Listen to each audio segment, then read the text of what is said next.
সন্ত্রাসী হামলায় মাথায় গুলিবিদ্ধ হয়ে আশঙ্কাজনক অবস্থায় চিকিৎসাধীন ইনকিলাব মঞ্চের আহ্বায়ক শরীফ ওসমান হাদিকে এয়ার অ্যাম্বুলেন্সে সিঙ্গাপুর নেওয়া হচ্ছে। কিছুক্ষণ আগে ওসমান হাদিকে বহনকারী এয়ার অ্যাম্বুলেন্সটি ঢাকার হজরত শাহজালাল আন্তর্জাতিক বিমানবন্দর থেকে উড্ডয়ন করেছে। ওসমান হাদির সঙ্গে যাচ্ছেন তার বড় দুই ভাই ওমর ফারুক এবং আবু বকর সিদ্দিক। ওসমান হাদিকে এভারকেয়ার হাসপাতাল থেকে সড়ক পথে নিবিড় পরিচর্যা কেন্দ্রের অ্যাম্বুলেন্সে নেওয়া হয় হজরত শাহজালাল আন্তর্জাতিক বিমানবন্দরে।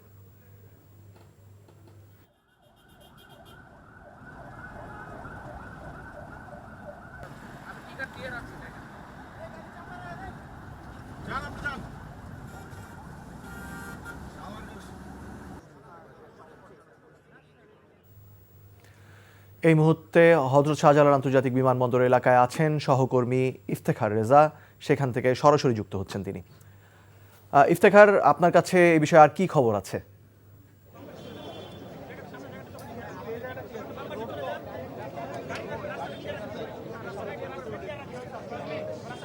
ঠিক বেলা ১টার পর মূলত ওসমান হাদিকে নিয়ে এভারকেয়ার হাসপাতাল থেকে শাহজালাল আন্তর্জাতিক বিমানবন্দরের উদ্দেশ্যে রওনা করা হয় এবং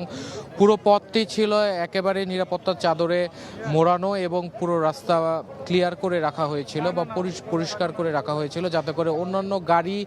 বা যানবাহন যেগুলো রয়েছে সেই যানবাহনের কারণে যাতে করে ওসমান হাদির যে এয়ারপোর্ট পর্যন্ত পৌঁছানোর যে বিষয়টি, সেই বিষয়টি যাতে নির্বিঘ্ন থাকে এবং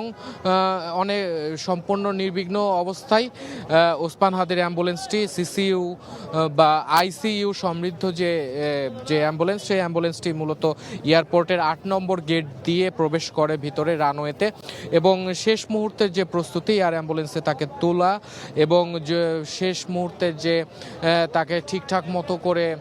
অ্যাম্বুলেন্সে রাখার যে বিষয়টি, সেই বিষয়গুলো সম্পন্ন হচ্ছে এবং হয়তো আর কিছুক্ষণের মধ্যেই বা কয়েক মিনিটের মধ্যেই ওসমান হাদিকে নিয়ে মূলত এয়ার অ্যাম্বুলেন্সটি সিঙ্গাপুরের উদ্দেশ্যে রওনা করবে এবং আমরা যতটুকু জানতে পেরেছি যে সিঙ্গাপুরের জেনারেল হাসপাতালে ওসমান হাদির চিকিৎসা হবে এবং সেভাবেই যোগাযোগ করা হয়েছে এবং ওসমান হাদির যে চিকিৎসার যে বিষয়টি, সেই বিষয়টি মূলত সরকারের পক্ষ থেকেই তদারকি করা হচ্ছে এবং ঠিক কিছুক্ষণ আগেই অন্তর্বর্তী সরকারের প্রধান উপদেষ্টা, যে স্বাস্থ্য বিষয়ক উপদেষ্টা সাইদুর রহমান, তিনি গণমাধ্যমে কথা বলেছেন। তার পক্ষ থেকে জানানো হয়েছে যে দুই হাসপাতালের, এভারকেয়ার হাসপাতাল এবং যে সিঙ্গাপুরের যে জেনারেল হাসপাতাল, দুই কর্তৃপক্ষ মূলত এবং বিশেষজ্ঞ ডাক্তারগণ যারা রয়েছেন তারা মূলত দফায় দফায় আলোচনা করেছেন এবং ওসমান হাদির এখন যে জটিল অবস্থা, সেই জটিল অবস্থায় তাকে নিয়ে সিঙ্গাপুরের যে ৪ ঘন্টার যে ফ্লাইট টাইম বা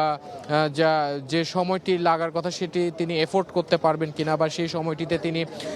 তিনি স্থিতিশীল থাকতে পারবেন কিনা, এই ধরনের আলাপ আলোচনার পর চিকিৎসকদের সম্মতির